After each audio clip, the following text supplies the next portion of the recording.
Sa may kakahuyan si Jinwoo ay naglalakad. Tama na siguro ang layo nito mula sa sibilisasyon, dahil hindi ko alam kung ano ang pwedeng mangyari. Would you like to accept the job changed quest? Ito ang quest na natanggap ko nung nag-level 40 ako, sabi ni Jinwoo. Nasubukan ko nang pumasok sa dungeon gamit ang susi noon. At ang quest na pinapagawa sa akin ng sapilitan ay ang penalty at mga emergency quest. Itong quest naman na ito ay optional at kakaiba. Binibigyan niya ako ng kahit gaano kahabang oras para mag-isip. Kung ganun siguro mas mahirap ang quest na ito. Isa lang ang sigurado ako, isa itong event na lumabas para lalo akong lumakas. Sa pamamagitan ng makukuha kong skills na babagay sa job ko. Tinanggap na ni Jinwoo ang quest. May bigla namang namuo na isang malaki at nakakatakot na portal. Oh my gosh, nakalimutan ko yung daily quest ko. Mamaya ko na lang gagawin pagbalik ko, sabi ni Jinwoo. Ayos, mukhang ang totoong laro ay mag-uumpisa pa lang dito, sabi ni Jinwoo. Ano kayang naghihintay sa akin sa loob, sabi ni Jinwoo. Si Jinwoo ay pumasok na. Sa loob naman ng isang malaking kwarto ay naghihintay si Hayabusa. Sa isang hapagkainan si Jinho at ang kanyang tatay ay magkasama. Habang umiinom ng white wine ang tatay niya, may bigla namang dumating. Pansensya na nahuli ako sa pagdating, sabi ng lalaki. Ayos lang, tama lang ang pagdating mo, Jinsung, sabi ng tatay. Matagal na din tayong hindi nagkita, Jinho, sabi naman ni Jinsung. Oni-chan, sabi naman ni Jinho. Sa loob naman ng dungeon si Jinwoo ay naglalakad at mukha naman daw normal ang lahat sa ngayon. Nalaman ni Jinwoo na hindi siya pwede gumamit ng mga potion at full recovery o umalis hanggang hindi pa natatapos ang quest. Mula sa malayo nakaramdam si Jinwoo ng kalaban, kaya naman nilabas niya na ang kanyang dagger, isang armor type beast, sabi ni Jinwoo. Naghanda na si Jinwoo at ang naka-armor. Inatake naman ito ni Jinwoo ng sobrang bilis. Ngunit hindi man lang nagtamo ng pinsala ang armor beast. Umatake ang armor beast at nagulat si Jinwoo sa bilis nito, ngunit nasangga naman ni Jinwoo ang atake. Si Jinwoo ay umatras at ginamit ang fatal strike skill niya upang magkaroon siya ng critical damage. Sumugod si Jinwoo at inatake ulit ang naka-armor.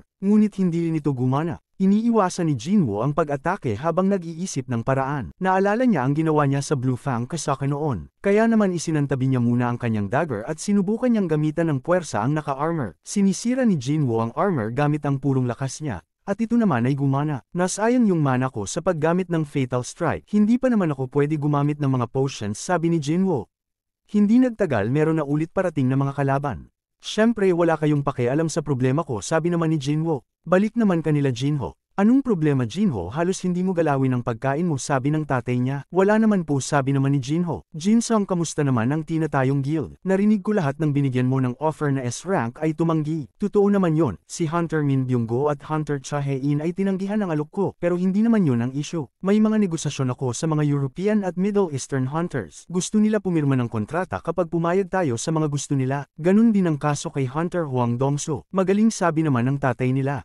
Mga hunter galing ibang bansa, syempre, sabi ni Jinho sa isip niya. Jinho, alam kong may ginagawa ka din ng patago. Pagbili ng karapatan sa mga C-rank gates sa mataas na presyo, sinusubukan mong pagandahin ang pangalan mo.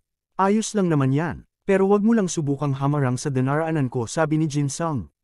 Hindi niya alam ang tungkol kay boss. Kung alam niya lang sana kung anong klaseng kapangyarihan ang nasa tabi ko, sabi ni Jinho sa isip niya.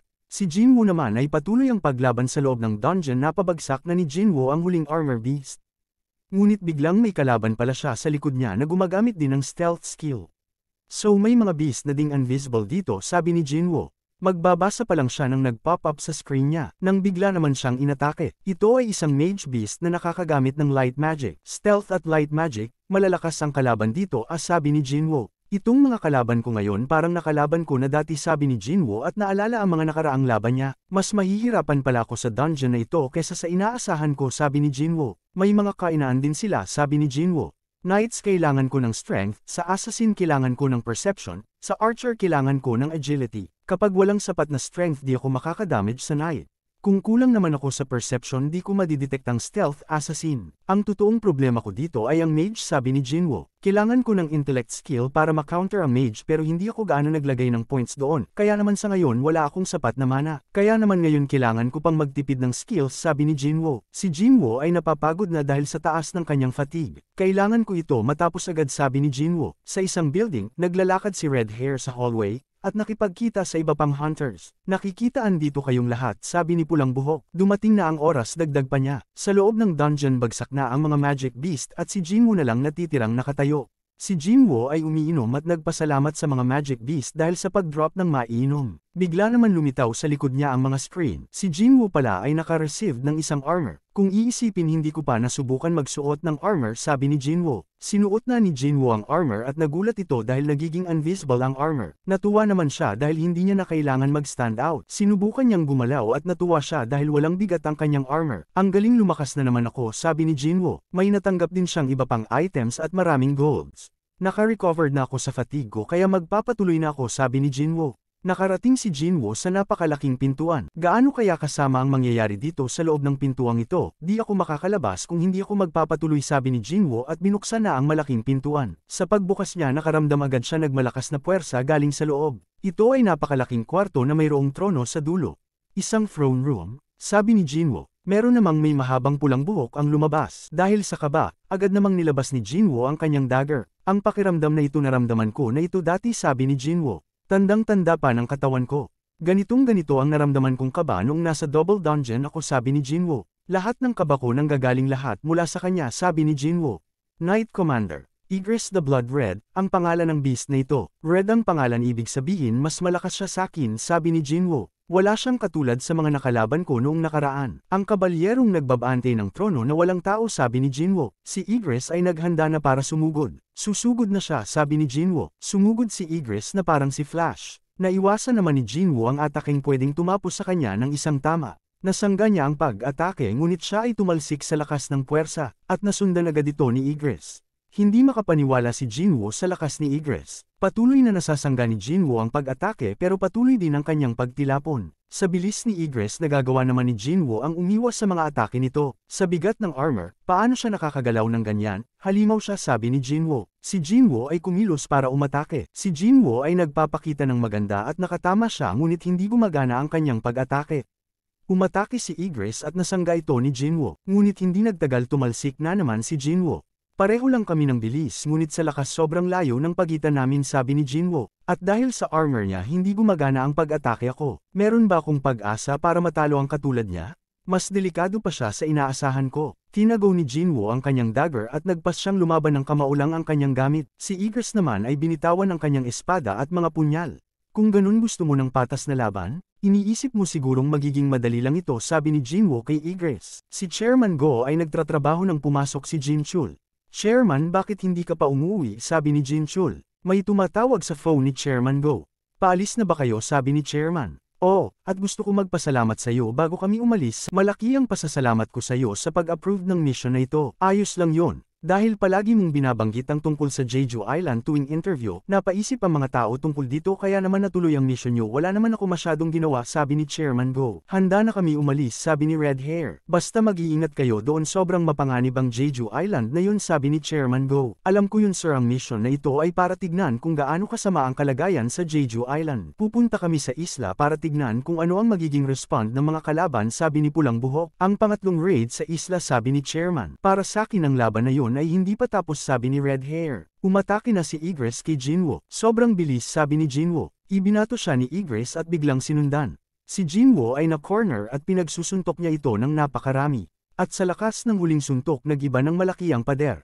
Mabuti na lang naiwasan ko yun, sabi ni Jinwoo.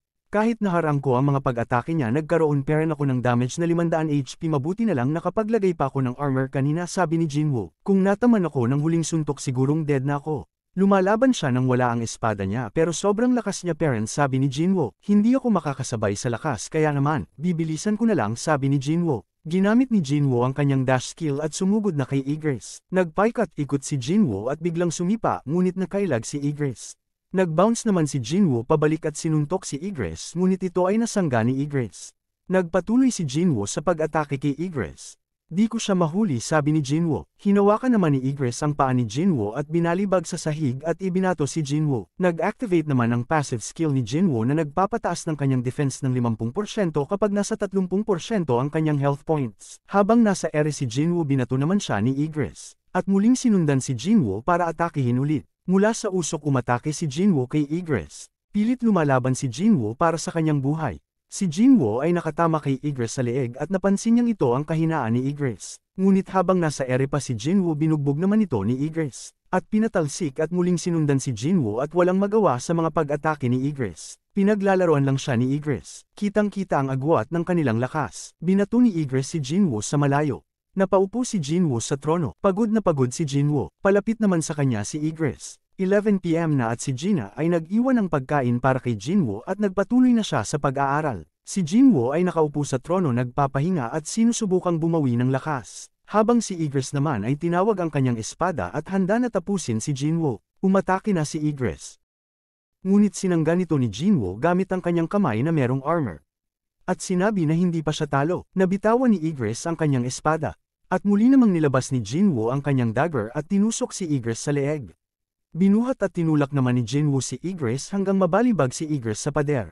Tinanggal ni Igris ang dagger sa kanyang leeg at sinubukang atakihin si Jinwoo gamit ito. Pinabalik ni Jinwoo ang kanyang dagger sa inventory at muli itong pinalitaw sa mga kamay niya. Tapos ka na, sabi ni Jinwoo, at muli itong tinusok sa leeg. Mahina ka pa, sabi ni Jinwoo, at muling pinagtatusok si Igris gamit ang Fatal Strikes. Pagkatapos gumamit siya ng Super Saiyan 10 para mag-ipon ng lakas sa huling atake. Si Jinwoo ay pagod na pagod, at sa wakas bumagsak na si Igris. Lumabas naman sa notification ni Jinwoo na natalo niya na si Igris. Dahil sa pagod na paupo na lang din si Jinwoo. Muntik na ako mabawian ng buhay, sabi ni Jinwoo. Nakachamba lang ako sa pagkapanalo ko, dahil sa skill, abilidad at experience ay sobrang lamang ka, sabi niya kay Igris. Isang pagkakamali ko lang, siguradong dedo na ako kanina, sabi ni Jinwoo. May lumabas namang mga reward si Jinwoo, 150,000 gold, S-rank item helmet na kapareho kay Igris. Agad naman sinubukan ni Jinwoo ito. Ang galing, napakalakas ko na, sabi naman ni Jinwoo. Nakakuha din si Jinwoo ng runestone na ruler's hand. At iniisip kung anong skill yun. Mamaya ko na iisipin yan, sabi naman ni Jinwoo. Ano namang meron sa teleportation stone na ito? Bakit hindi ko mailagay sa inventory ko? Bakit ako binigyan ng teleportation stone? Hindi pa ba tapos ang job changed quest ko, sabi ni Jinwoo. At bigla namang may namuo na mga portals. Survive as long as possible to earn advancement points that are required to be assigned for higher class. Good luck, sabi ng system. Ang oras ay nagsimula na. Survival mode ba ito hanggang maded ako, sabi naman ni Jinwoo. Marami na ang lumalabas na armor beast sa mga portal. Ang mga hunters naman ay handa na. At umalis na papuntang Jeju Island. Ang dami ko nang napabagsak pero mas marami ang dumadating, sabi ni Jinwoo. Sinusubukan siguro ako ng quest na ito kung hanggang saan ang itatagal ko, sabi ni Jinwoo. Kung ganun gagamitin ko na ang stealth skill ko, sabi ni Jinwoo. At pumunta sa likod ng poste. 200 mana ang cost ng skill na ito at 1 mana naman kada segundo. Meron pa akong 190, sabi ni Jinwoo. Ngunit ang mage ng kalaban ay gumamit ng magic para matanggal ang stealth skill ni Jinwoo. Gumamit si Jinwoo ng murderous intent at pinagbubugbog ang mga lumapit. Hindi na ako makakagamit ng murderous intent at stealth skill, sabi ni Jinwoo. Hindi napansin ni Jinwoo ang nakalapit na armor beast kaya naman siya ay nahiwas sa likod. Binugbog at pinatalsik niya naman ang nanghiwa sa kanya. Tinignan niya ang oras kung gaano na siya katagal nakakasurvive. At nagulat siya dahil 5 minuto pa lang. Kaya naman nilabas niya na ang teleportation stone para lumabas na ng dungeon. Ngunit hindi niya na naman napansin ang armor beast na nakalapit sa kanya. Kaya naman natamaan ulit siya at nabitawan ang teleportation stone. Si Jinwoo ay napapaligiran na ng maraming armor beast. Sinugod na siya ng napakaraming armor beast. Kaya sugurin niyo na ring pindutin yung like and subscribe button, guys, para updated kayo sa next episode. Maraming salamat po sa pag-abot nyo hanggang dulo. Comment po kayo ng next episode kung umabot kayo hanggang dulo.